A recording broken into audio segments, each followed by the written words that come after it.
Hi and welcome back. In this video we're going to have a look at what we need for doing some resin 3D printing. So basically we're going to need a printer of some kind, similar to this one. This is the resin printer itself.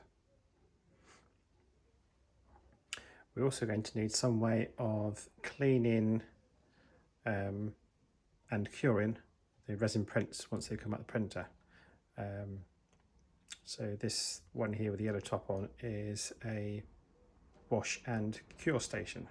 So it'll wash the 3D prints in an alcohol bath, and once it's cleaned you can then use the LEDs we can see on the back post to cure the resin model. Some other things that are handy to have is some kind of air filtration, because the resin can be a little bit nasty to work with, stinks a bit, but it's also the stuff that you can't smell that's quite nasty. Formaldehyde, I think it is. So some kind of air filtration, like I say, and also plenty of ventilation. So like during the summer I'm quite lucky because I can open up the barn door, and if necessary, if it gets really smelly, I've got the doors down the far end so I can get some good airflow in. You certainly don't want to be breathing this stuff in on a regular basis. Talking of which, you'll need a supply of face masks and plastic gloves. This resin isn't particularly nice to your skin either, so try and keep it away from you as much as possible. I suggest wearing some either old clothes or an apron or some kind of dust coat while you're doing it, just so you don't get the resin splashing onto your clothes. Other things that are worthwhile having around is somewhere where you can put your tools. You can see I've got a small pegboard up there with the usual bits and pieces. Allen key, which is that one up there, for tightening up the build plate once it's been leveled. Knife, brush, a couple of different types of tweezers. These are handy for when you're cleaning up the models. Plastic scraper for cleaning out the resin tank, especially if you've done a tank clean, which basically just sets a bottom layer of resin, which collects any loose bits and pieces kicking around in there. Metal scraper for cleaning off the build plate. The little black plastic bracket there is for the build plate. It basically just hangs it at an angle. The silver one there is for hanging the build plate in the wash station. And then we've got a few other bits and pieces that are handy to have around. A wash cage, again, to go in the wash station. Plastic plate turntable at the back for curing, so you mount the models onto that. That turns while it's curing. Some small bottles of IPA alcohol, handy for cleaning up, especially if you want something on, and some kitchen towel just to clean up the scrapers, etc. Measuring jug, obvious. Plenty of kitchen towel, you need loads of that. Some plastic containers. This is an old soup one, but these I found handy for when you need to empty the tank out if you're doing tank clean. Alcohol, this one's empty. It's always handy to have a couple empty ones around if you need to clean the alcohol that you've got, because it does get gunked up after a while. And resin, you'll need this for your prints. Yeah, that's it pretty much. Other bits and pieces, oh yeah, box of gloves, some side cutters, a couple of different brushes. These are good for getting off the loose pieces once you've cleaned up the prints. A funnel or two, good for or handy for when you're cleaning stuff up. I recommend at least two, one for the resin, one for the alcohol, just so you don't have to mix the two together. Just keeps them clean. Plenty of filters. These are paint filters. Well, that's what I bought them as on Amazon, for filtering out your resin and also for the alcohol as well, so you can reclaim it back. Talking of the alcohol, I'll just swing over this way. Just excuse the cobwebs, the spiders have been busy.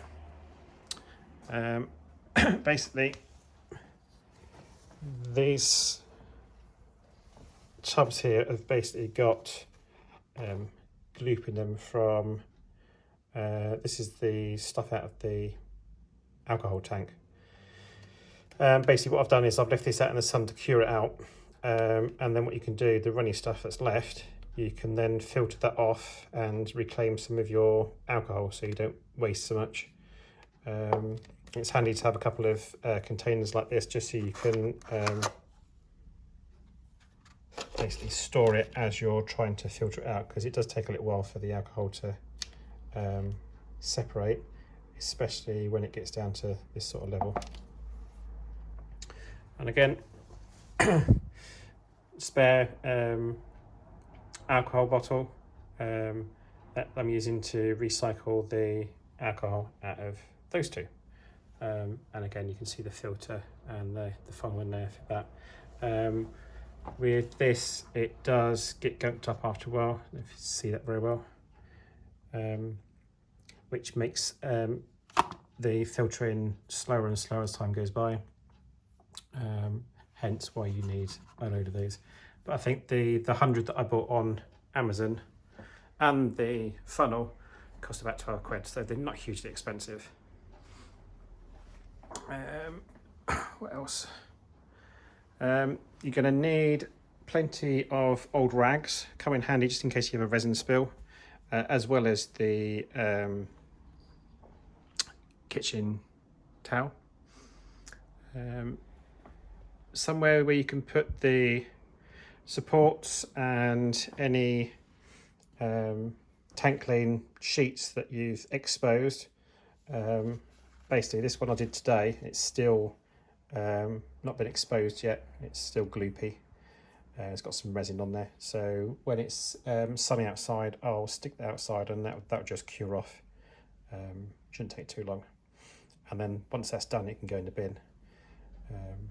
The resin is quite nasty for the environment when it's in liquid form, so which is why I like to stick it out in the sun and just set it, just to expose it, and then it's fairly safe. It's still plastic, but at least you can stick it in the bin without too much of an issue.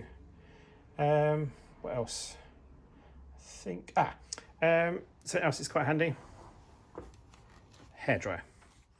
Once you've taken your model through the wash stage, it's quite handy to have a hairdryer, especially one that you can do without heat, so it just blows air.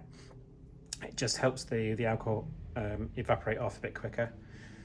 Saves you a bit of time when you're waiting around to put it into the cure station. I think that's probably it for this one. It's just really the silly little things that you need. A bin, fairly close by, plenty of space as well. And I recommend that you don't do this where you're living, so in any living rooms or bedrooms or anything like that, because the resin is quite nasty. Like I say, you wouldn't want to be breathing it in on any kind of sort of long-term basis, even short-term. A couple other things as well I think about it that are handy to have are a couple of spare resin tanks. These ones I got from the printer manufacturer, so these are from Elegoo, and these are the plastic ones, but they do come with lids, so in theory you could use different colours of resin and keep them in tanks while you're swapping over colours. So if you want to do something, I mean I'm printing mostly in grey at the moment. I'll show you one of the prints. There we go. This is a little 20 28mm 156 scale Russian tank. I think it's a flamethrower tank that I printed off earlier today.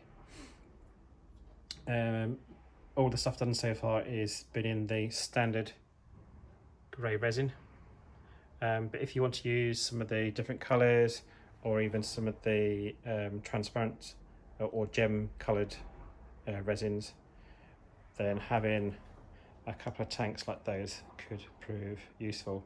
And also, if you've had a misprint and you've got a lot of stuff that you want to print, excuse me, what you can do is you can swap out the main tank, put some resin into one of the spare ones, put it back on the printer, get it going again, and then while you're printing you can then go around sort out cleaning the original one. It just saves you a bit of time if you've got lots of stuff that you want to get printed. The other thing that could be handy for time saving is a spare build plate, because again, if you've got a lot of stuff to print, while you're going through the process of cleaning your printed model, you can swap out the build plate, and again you can get it, the printer printing off something else, so you're not having to wait, which could be quite handy. Right, I think that's probably about it for this video. We've done, it's getting on for 12 minutes, so I'll end it here, and I'll do some more videos soon. Probably do something on the printing side and also on the cleaning side. So I'll see you later. Till then, goodbye.